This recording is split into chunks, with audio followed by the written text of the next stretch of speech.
they've just turned themselves into who knows what.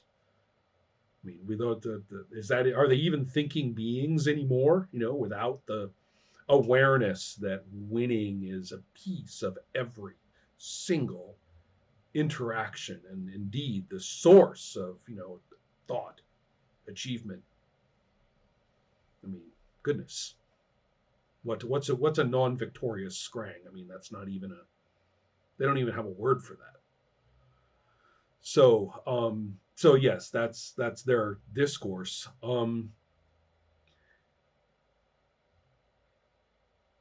I think that uh,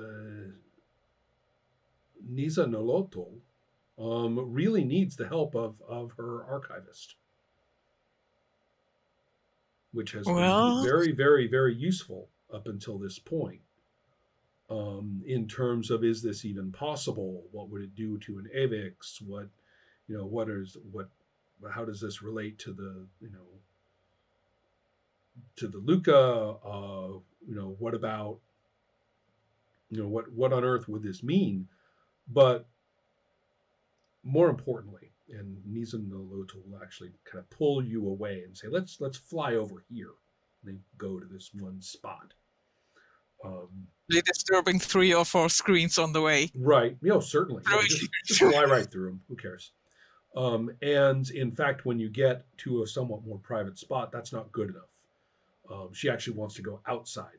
She wants to take a little break, go outside with you, put on a breather mask, and go and sit on the outside of the little habitat, looking over the ruined city, because she wants to be sure this is a very private conversation. Me and her, no security, and she wants me outside with her. Mm-hmm. She says the security policy recommendations have been a little bit one sided. Well, And so far, you have proven to be more effective in the larger sense of our security here than anything somebody with a weapon can do. thank you. I appreciate that. Well, then, outside it is. So, looking over this, somewhat desolate set of ruins, sitting on top of or on the side, I suppose, of this rounded surface of this floating base. Um, sorry. Okay. Nizal no Loto says, I have to confide in you. I don't have an end game provided by our government. I don't have a goal here. Our goal was very much like what Kugo is talking about. It was just basically to tap dance among as many of these other groups as possible so that we end up not losing.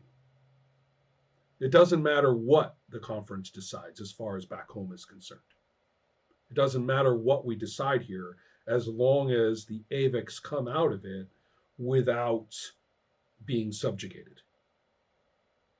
So my goal here was basically just to keep agreeing until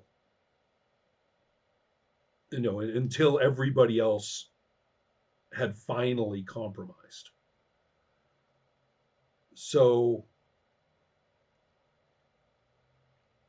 she's saying, I don't think this is going to work.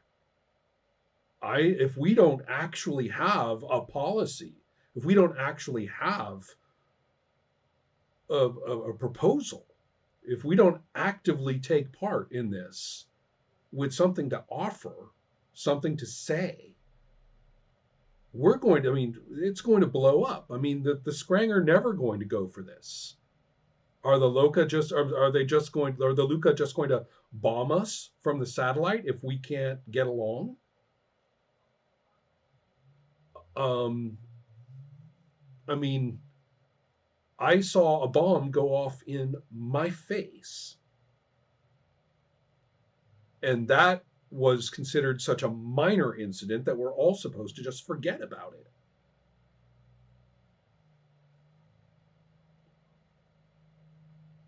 I need your help to come up with an actual plan for galactic peace. And we're lucky in some ways. We've got the most arrogant, the most the most she can't even come up with a word. She just says, well, the Scrang. Different. And in some ways we're lucky because if we can make some kind of proposal work for them, it'll work for everybody.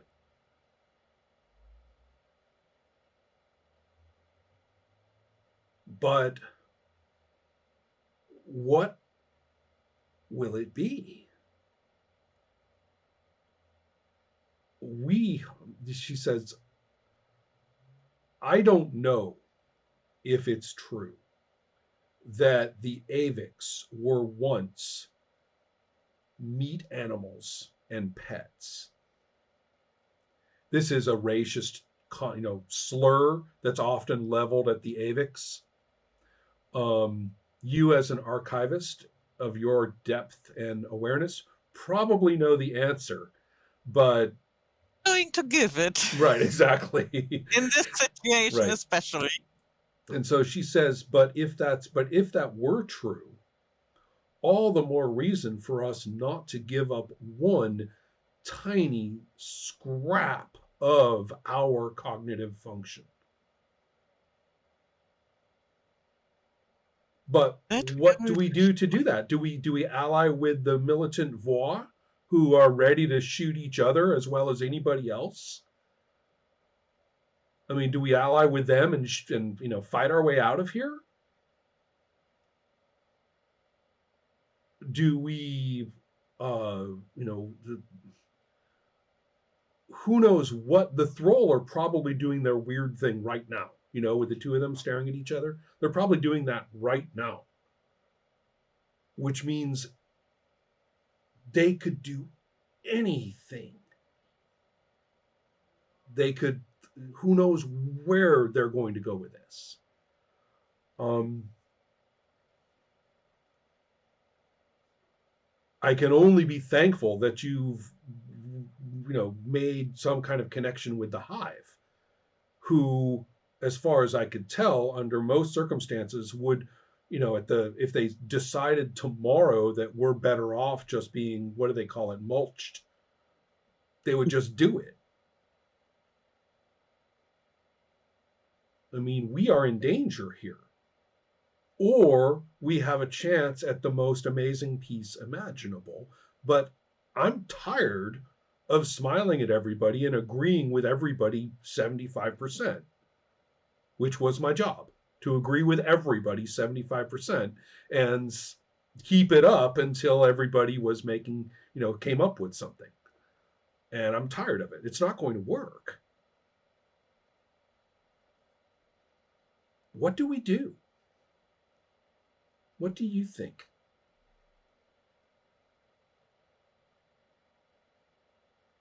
so far. Well, I haven't really talked to everybody, but my guess would be everybody is in about the same situation we are right now. Surprised, confused, looking for a way out. The Luca are in the position where they govern us all, pretty much.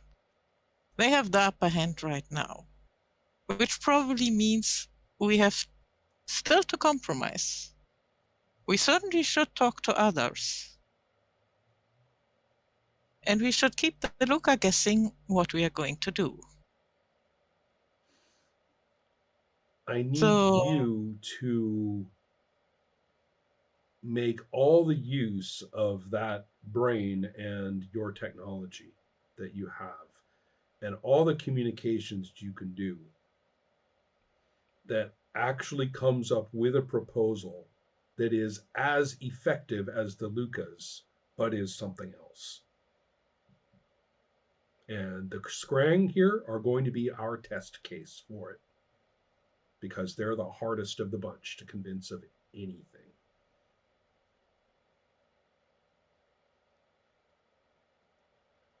And I need it an hour ago.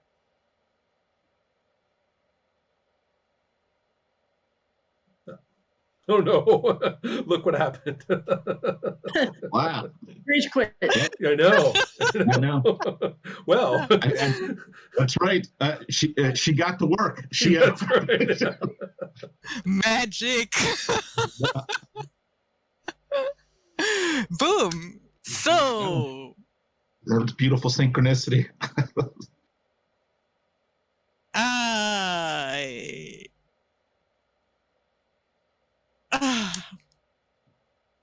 Gosh, I love it. So my boss wants me to come up with something and make the Scrang the test case. Don't I wasn't that happy all day. Don't I role play to escape this kind of situation? Yes. Welcome to middle management. I signed off work a couple of hours ago. Yeah. Really. Didn't I just have this conversation just a few hours? Right. I know. Oh. Excellent. Okay, excellent. Do I have all freedom to do and be where I want to be and what I want to do? Yes, My and solution is the solution. And I also want you to have some kind of communication or signaling. Let OMAC set you up with some kind of security protocol so that we can do an emergency extraction if you get into trouble. Eye rolling, yes. Mm-hmm. Excellent. Well then. Well, I feel bad. You haven't been rolling dice all the time, but this is okay. We'll get to rolling dice. Mm-hmm. He'll set me up, and I'm going to. God damn it! I want to check on the foul. Okay. I really don't have all pieces of this equation. So, since that's going to take a little bit of effort and role playing, let's go straight to the rolls for the people down in the underground. So, 2 dice from me, and then each of you has chosen a trait, I believe, which may or may not have a bonus associated with it. To remind everybody about the system, at any time you can lose pool dice to give yourself bonuses, which remain permanent on those traits. So just keep that in mind. Which I'm considering doing, since my photo olfactory navigation doesn't have any pluses to its trait. It only costs 1 pool die to give it a +1. Absolutely. But at the moment, I have 1 pool die. Is that so? Oh, wait. Did you have 1 left over from last time? Yes. Okay. Everybody get +1. Everyone get a pool die. So we all get an additional pool die. Mm-hmm. So in that case, then if it's okay, I will spin that. Yep. To give myself a +1 on that trait. Let me modify my character sheet. Mm-hmm. And Renee, did you want to use the navigating the unseen? Yeah, I'll use my my trait, navigate over the unseen. It's a +2 currently. Okay. So that gives Renee 4 dice space to roll, and it gives Jerry 3 dice space to roll. Okay. Now the question is whether you're going to gamble any pool dice into it. Oh, I'm going to. I've got 4 dice here. I'm going to roll. Yeah, I've got, I have 1. I'll put 1 in there. Okay. All right. Let's see what happens. Let's see what happens. We need to roll. What was it? 1s or 6s, or was it 1s? Yeah. Once. Oh no, Renee. No one? Oh no. No ones. Yeah. I got 2 6s, 2 3s, and a 4. Mhm. Well, How about you, Jerry? oh yeah, big donut, Oh 0. my goodness. So Oh man, Okay. come Well, on. I I realized I like should have been just a little clearer on the whole physical space area thing because we are looking at, as I mentioned, this area was getting a little bit industrial. And so let's think of all these exposed tubes snaking around the roofs, and the floor is built for wheeled transit, of dollies and little trolleys that you drive and things like that. And also that the the war have sort of set up camp in what, from our perspective, would have been an old kind of coffee break nook. Um, okay, so but they have set it up with guards posted to keep an eye out for people such as yourselves, and also they've posted, or rather they've practiced um, a fair amount of technological paranoia, setting up little alarms and stuff like that. So the net effect is that you two are in fact discovered.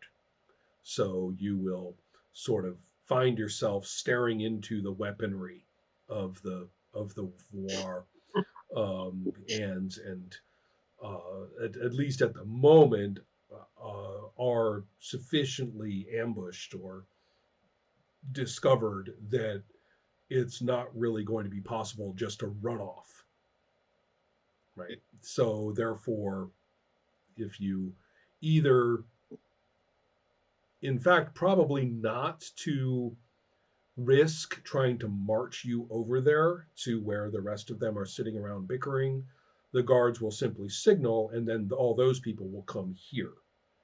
So you're away from the little coffee nook and more into this kind of corridor area where you've got the guards behind you, having come up from behind, and then the others that you were listening to are now aware of you and coming up to you. Remember, the voir are the ones with these long necks and the kind of cobra hoodie thing and the glowing eyes, and they the one that seems to be sort of in charge is exactly the same one who had initially done the secret penetration of the underground. And so remember, that one got in a lot of trouble. Well, apparently isn't any trouble now, or at least is away from the people who would have considered him to be in trouble. This fellow's name is V, spelled VVV.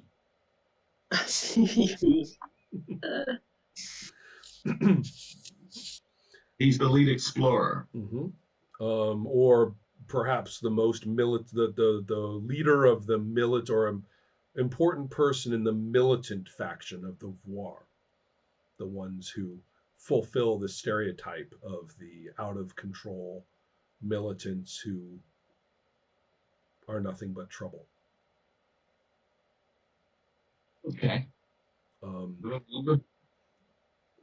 and so there you are, and